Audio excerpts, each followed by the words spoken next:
You're listening to the Options Insider Radio Network, the home of the Options Podcast. For more quality options programs, visit theoptionsinsider.com or search for Options Insider Radio Network in your podcast provider of choice. Listeners can also access all of our programming through our mobile app available in the iTunes and Google Play stores. Select programs are also available via live stream at mixlr.com/options-insider.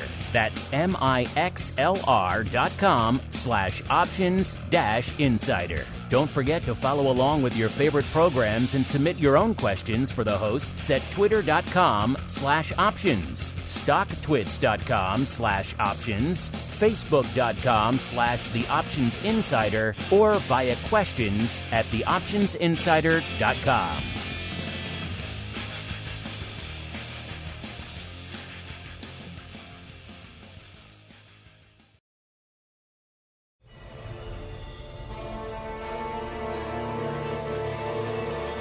You wanted it. You got it. A radio program that helps teach you options trading inside and out, basic to complex. This is Options Boot Camp. Whether you want to learn how to protect your portfolio, generate income, or even become a master of volatility, your Options Boot Camp drill instructors, Mark Longo and Dan Passarelli, will break it all down for you.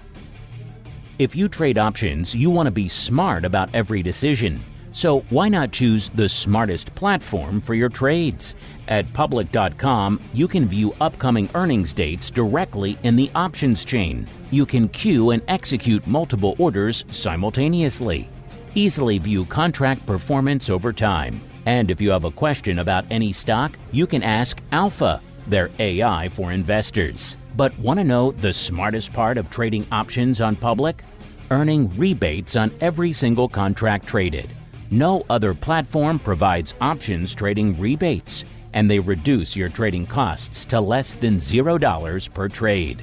So, make the smart move and switch to Public.com, the only options trading platform where you can earn rebates on every single contract traded.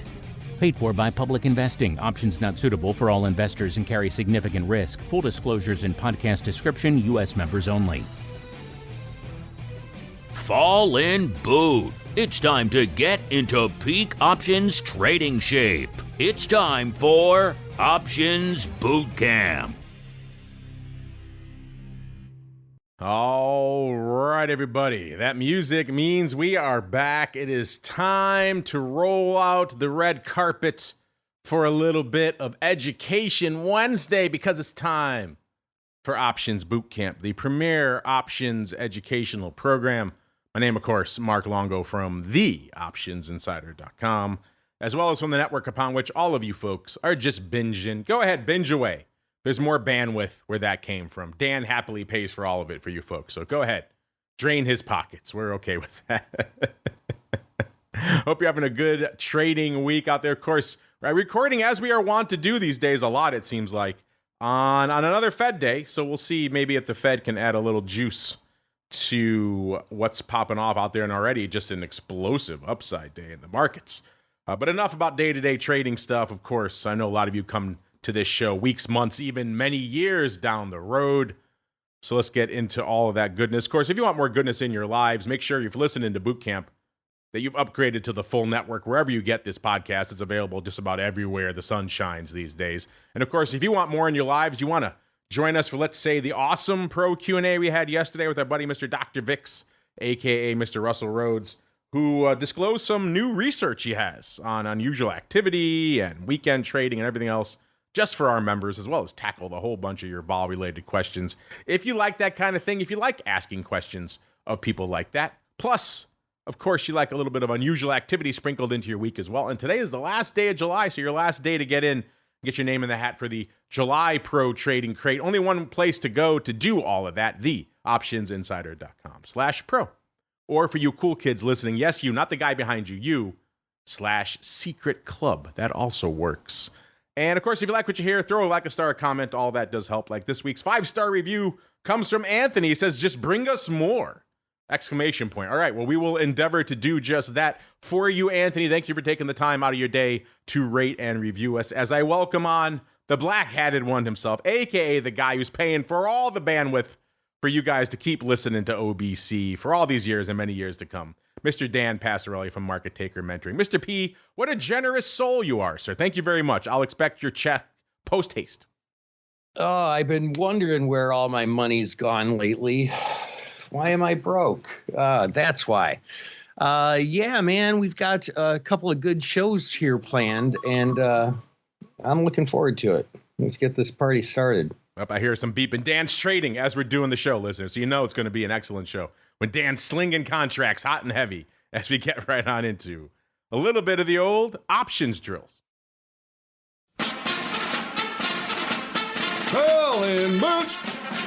Time for our favorite pastime, option drills. We're going to take the strategies learned during the show and teach you how they can be employed to achieve a specific objective. Do you hear me? Yes, sir!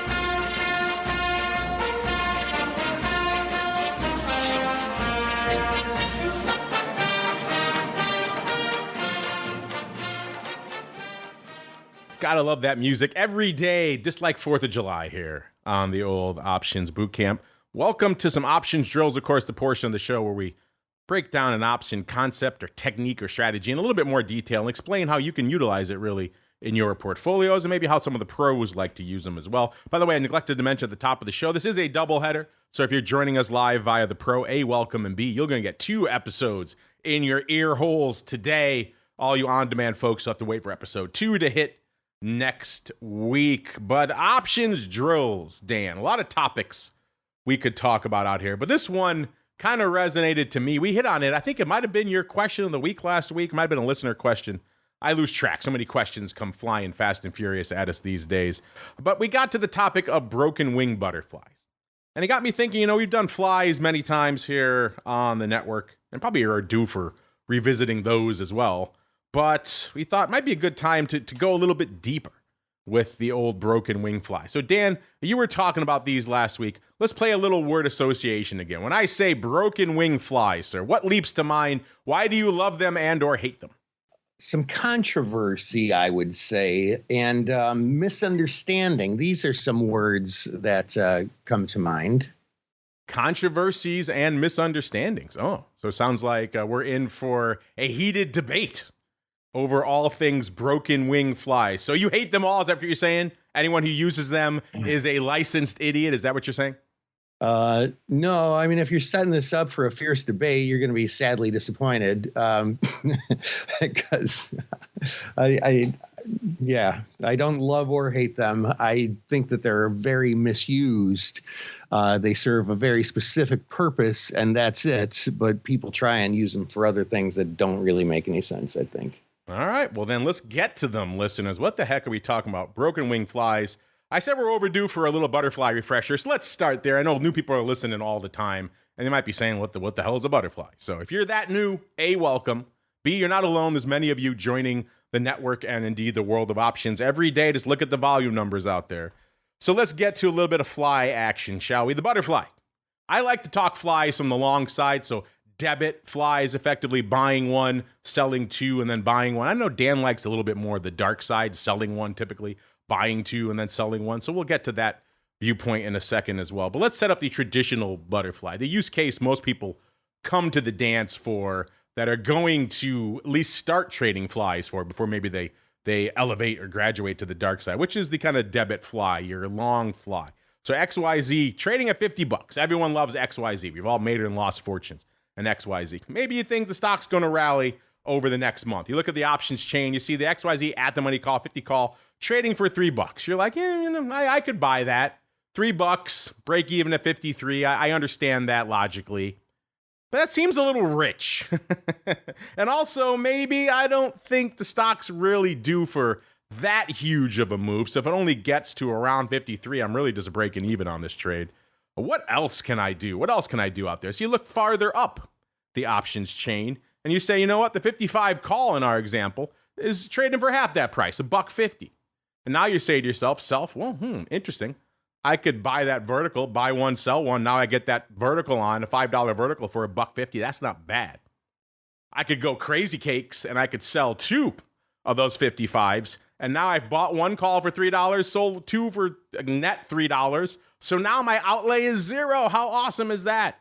I have a $5 spread on for 0 outlay. And that sounds awesome, right? But of course, Dan and I have counseled you many times against getting net short units to the upside or to the downside, really any direction. So we don't want you to do that. So hopefully you listen to this show and you say, you know what? Mark and Dan would scold me for doing that. So I should probably limit my risk, cover that net short unit. Let's go a little bit beyond that. Let's go up to, let's say, the 60 strike. And our example is trading for 50 cents. So I can buy one of those now. So what have I done? I've bought effectively a butterfly. Bought one of the 50 calls for $3, sold 2 of the 55 calls for $1.50 each. So net $3 there. So I'm already flat on this trade. And then just to cover my risk to the upside, I bought an additional 60 strike call for 50 cents. As you can tell, my net outlay for this entire trade, 50 cents. So your first pro is like, hey, that's pretty cool. I turned a $3 outlay into a 50-cent outlay. So I can see why people like these fly things. They let me have a little bit more time to spend at the table. Let me stay in longer rather than spending $3 at a pop. So they give you more cracks at the blackjack that everyone's looking for out there. So in this scenario, of course, the stock closes at expiration below 50. It all goes out worthless. But then again, you only lost 50 cents as opposed to $3. So that's already a win in your favor, at least not losing as much. If it goes out at 55, which in this case is the short strike, that is your max profit strike. That's going to be pretty much your max profit strike in all of these long fly scenarios we're talking about. Then, of course, you have the 50 call goes out for $5. The short calls you just sold for $1.50 each, they went out worthless. 60 call you spent 50 cents for also goes out worthless. So net you have a call, really, that's worth $5. And you only spent 50 cents for it. So net you made $4.50. So you can also see the value in that. The fly obviously has its pros. And indeed, and its cons are that, of course, if stock explodes in your favor, if you're dramatically wrong in terms of, man, this stock, instead of going to 55, goes to 65. Now you're not playing anymore. You're out. That's the limit. You have to be kind of right on your prediction. There's a little bit of target practice involved with flies, which makes them a little bit challenging for people out there. Now let's go to the example that we're talking about today. We're talking about broken wing flies. We're going to jazz that example up a little bit, listeners. Now you're looking at the same example, same underlying XYZ. Everything else is trading the same. Same thing. You say $50, 50 strike call, $3. I don't know if I want to pay that. But I also think maybe the stock's going to run, and maybe it's going to run maybe a little more than I thought in the previous example, which was I was okay selling the 55 strike against. But I also don't want to pay the $3 for it still. So what can you do in that scenario? In our example, we've added a new strike here in between those two, the 57.5 strike. And in our example, that's trading for $1. So now you do the same steps as before, but now you're skipping a strike, hence the name. You're skipping the 55 strike and instead selling the 57.5 strike. So now instead of collecting $3 for selling 55 calls, you're collecting net $2 for selling 2 of the 57.5 calls. So now you can see the obvious difference. Your outlay goes from flat after those 2 strikes to now $1. So that's the first difference. You're paying a little more for this. And then, of course, you're paying for the 50 cents on top of that. So now you have a net outlay for this entire broken wing fly of $1.50. So you're paying $1 more for this fly versus the standard symmetrical fly. Why are you doing that? Well, a couple of reasons. Obviously, you can probably intuit the first benefit of this. You're getting more profit room to run to the upside. Instead of cutting yourself off around the 55 strike, now you're cutting yourself off pretty much around the 57.5 strike. So let's look at a couple of examples. Again, let's say everything works out perfectly. You call a bullseye and XYZ closes the 57.5 on expiration. What happens? 50 call you bought in our example for net $1.50 goes out worth, guess what? $7.50. So you can see right off the top, you made $6 on that trade. Your calls you sold 57.5 strike go out worthless. Obviously, the call you bought 60 strike also goes out worthless. So you're net getting a call worth $7.50 for $1.50, aka $6 in your pocket.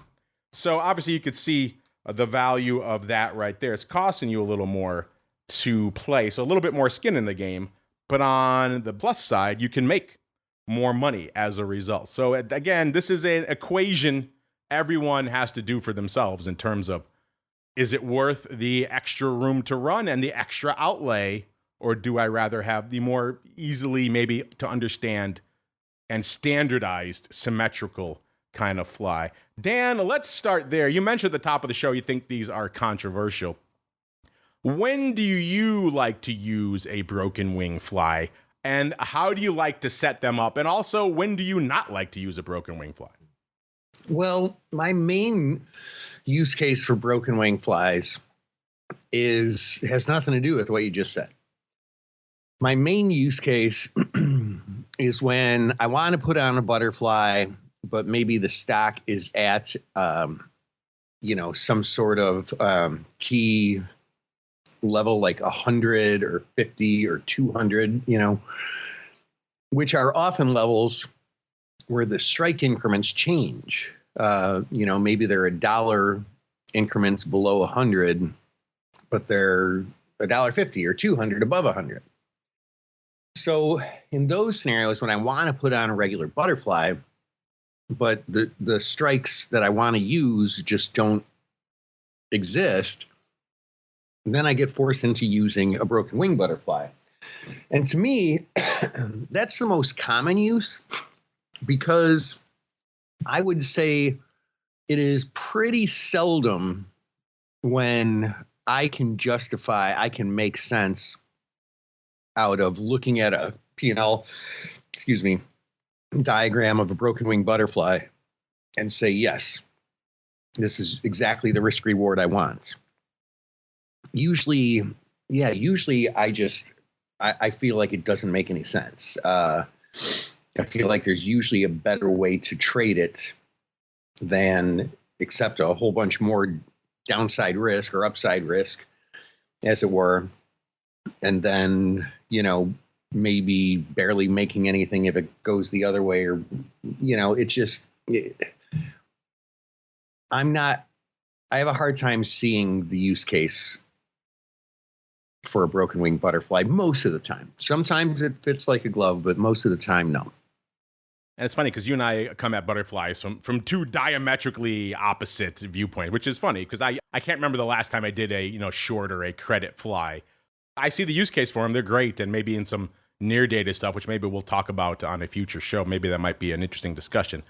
But, I usually use them for the deb. I like the long fly. You come at it from the dark side, Dan. Why do you like flies that way? Why do you like the, traditional credit fly, sir?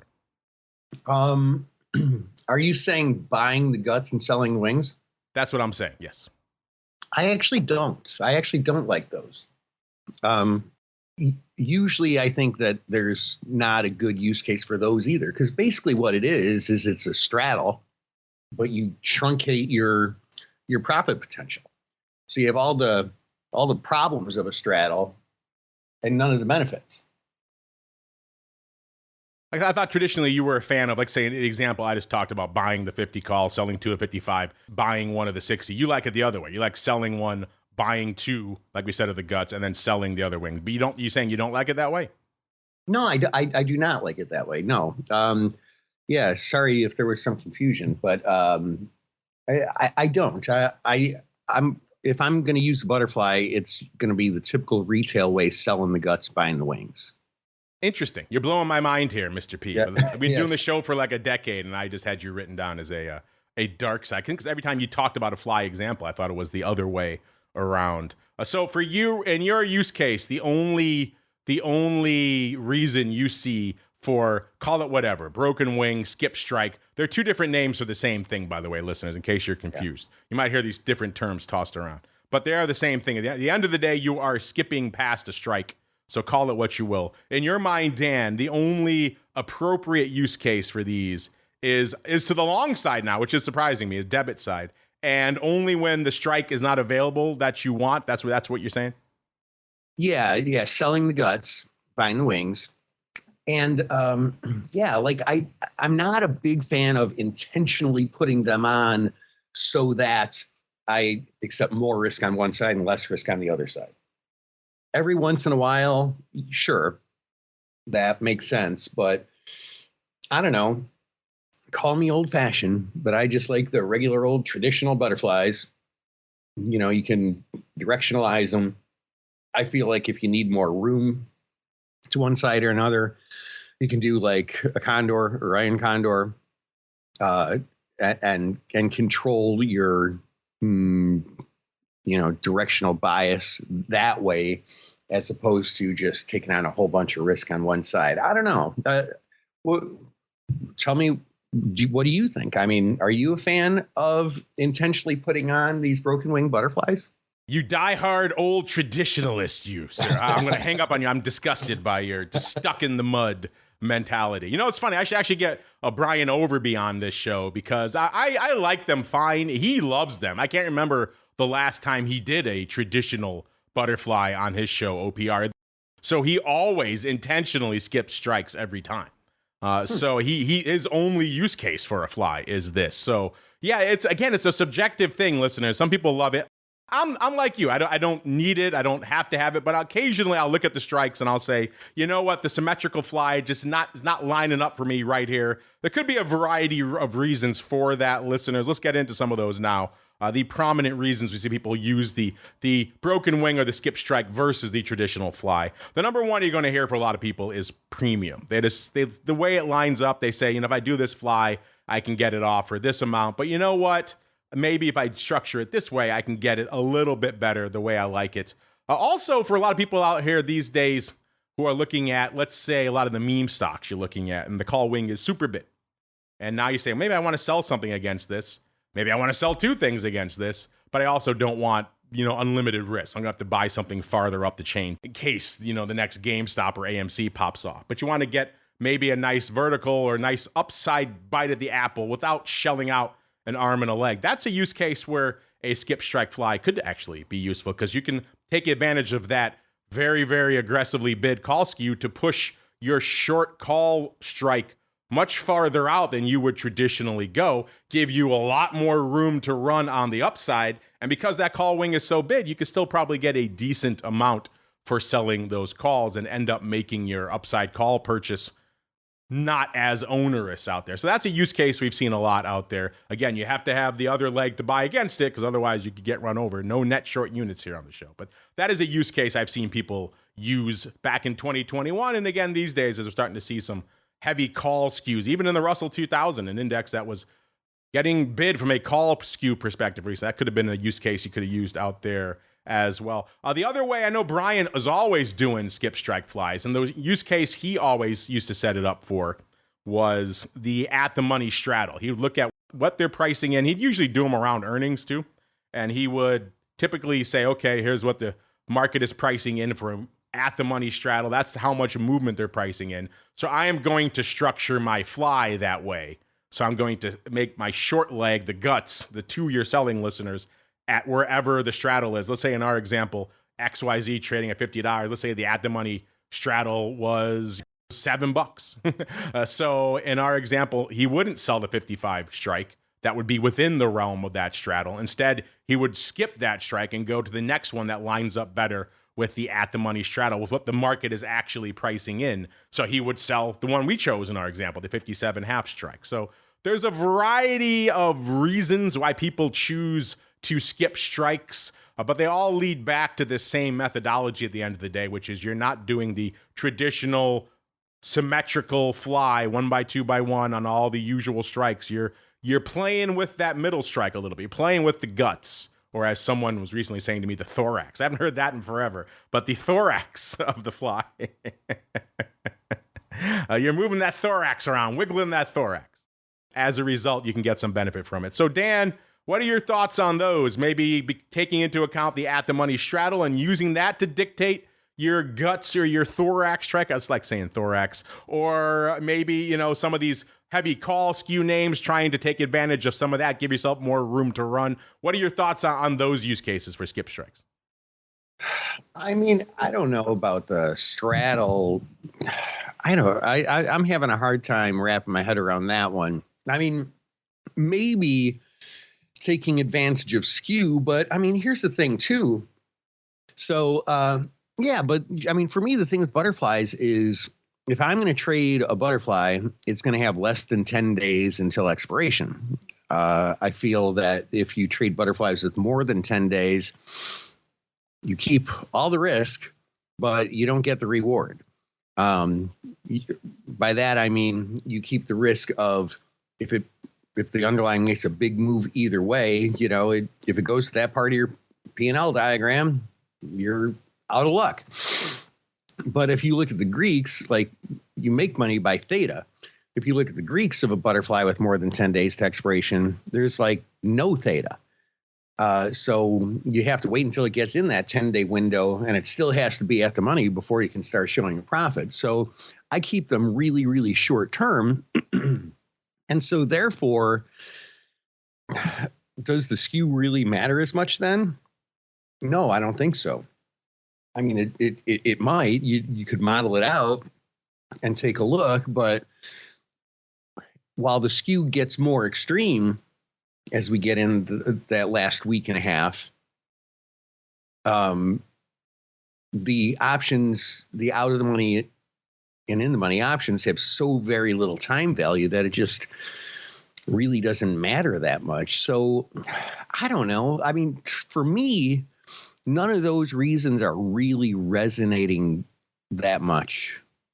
All right, I'm bringing Brian on. We're having a point counterpoint, a debate show here. It's going to be fun about skip strike flies. You're going to be separate you two. Going to be throwing punches. But you do bring up an interesting use case as well, which is a growing one I mentioned earlier, which is the very near dated fly, right? A lot of people are using them in 0 day. I remember the first time someone brought up to me a 0 day fly. It was about a couple of years ago, right around the time of the real launch of 0 day options. Obviously, I'd seen near dated flies in the past, but there wasn't really a lot of use case for them. Not many people were coming on expiration day and slinging butterflies because everything Dan was just talking about, the theta, all that stuff is already gone. So there's no real reason to do it. Everything's already at its pretty much max value. These days, people are slinging them like mad, Dan, 0 day flies. So that might be an interesting wrinkle for a future episode. All things 0 day butterflies and whether or not to skip, sir. What do you think? That would be a great idea. I would be really, really excited about that, man. And are you more of a thorax or a guts guy? I have never heard anybody say thorax. Where do you get this thorax from? I won't say where I was last week where someone said the word thorax to me. But yes, I haven't heard that in forever. You know, the guts of a bug, it makes sense. Most people on the floor listening used to say guts. But yeah, thorax, that also works, and it does make me laugh. So that gets bonus points for it out there. Might be a fun flash poll. Are you a guts or are you a thorax person? Speaking of things we're getting to, listeners, it is time to get to the market taker question of the week.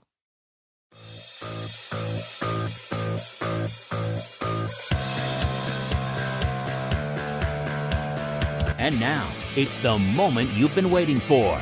It's time for the Market Taker Question of the Week. All right, Mr. P, I'm guessing the question you just got asked is, why do people call it a thorax? Go. Yeah, that's a pretty good question. I'll tell you that. No, you know, this is kind of an interesting one. So with the likelihood of interest rates changing again, probably getting closer to reality, do I have to start looking at my row on option positions that I have on? So the answer is probably not, but maybe. If options are very, very short term, I mean, if they're less than a month, man, it's just not going to matter. But if you're playing in the leaps pool, then yeah, I mean, that might matter. Options that have a real long time until expiration, those are going to be affected greatly by interest rates changing. But the shorter term ones, no. So if you're doing a lot of leaps, you know, some of these like poor man's covered calls and that kind of thing, it is definitely something to consider. But if you're just what I would call a more traditional option trader, you know me, I'm all traditional, then it probably doesn't matter. You know, it does matter, though, is guts versus thorax. I just put that out to a flash poll, Dan. We'll have some hard audience data as we roll into our second episode. All right, Mr. P, before we get out of here, sir, if folks want to debate guts versus thorax with you, where should they go? What should they do, sir? Email mark@theoptionsinsider.com. I'll take all those debates. Come on over to markettaker.com. Love to chat, love to help. We get people popping in all the time from this show and other places, and we'll welcome you with open arms to the family. And while you're checking out things online, make sure you check out public.com, the place to go to kick the tires and light the fires on their brand new options platform. Check out that rebate. A lot of folks I'm talking to are having a lot of interesting fun with that out there. Always nice to get paid to trade your options out there. You can also give them some feedback on their platform. It is evolving as we speak. That's why they're supporting a show like this. They want to hear from you folks. They, of course, want you to trade on their platform, but also they want your feedback. They want to hear from you what you see, what you like, maybe what you'd like to see them add or change. That's all valuable stuff at the end of the day. Public.com is the place to go. Make sure you told them you heard about them from us. That goes a long way towards supporting the show that's been coming at you for over a decade. And, of course, thanks to Dan for paying for all the bandwidth for over a decade now. Very nice, very generous. I'm looking forward to that huge check that will be arriving for 10 years worth of bandwidth at any moment. That is going to do it for us on the first episode of our doubleheader. If you're joining us in the pro, theoptionsinsider.com/pro, just hang out. We'll be back momentarily with your next episode of OBC. Going to talk about some covered strangles, listeners, and also get the hotly anticipated results of our thorax versus guts poll. I can't say it without cracking up. Then, of course, if you're listening on demand, it'll be available for you next week on Education Wednesday. Of course, the rest of the network always available for you throughout the week. Make sure you're checking it all out. And we'll see you back here in a few seconds for you pro folks, and back again next week, another episode of Options Bootcamp. Check out public.com if you want to literally earn money to place options trades. There are no commissions or per contract fees. And Public gives you a rebate of up to 18 cents per contract traded. Discover why NerdWallet recently gave options trading on Public 5 out of 5 stars. And start paying less than $0 to trade options. Only at public.com. Paid for by Public Investing. Options not suitable for all investors and carry significant risk. Full disclosures and podcast description. U.S. members only. You're listening to the Options Insider Radio Network, the home of the Options Podcast. For more quality options programs, visit theoptionsinsider.com or search for Options Insider Radio Network in your podcast provider of choice. Listeners can also access all of our programming through our mobile app available in the iTunes and Google Play stores. Select programs are also available via live stream at mixlr.com/options-insider. That's mixlr.com/options-insider. Don't forget to follow along with your favorite programs and submit your own questions for the hosts at twitter.com/options, stocktwits.com/options, facebook.com/theoptionsinsider, or via questions at theoptionsinsider.com.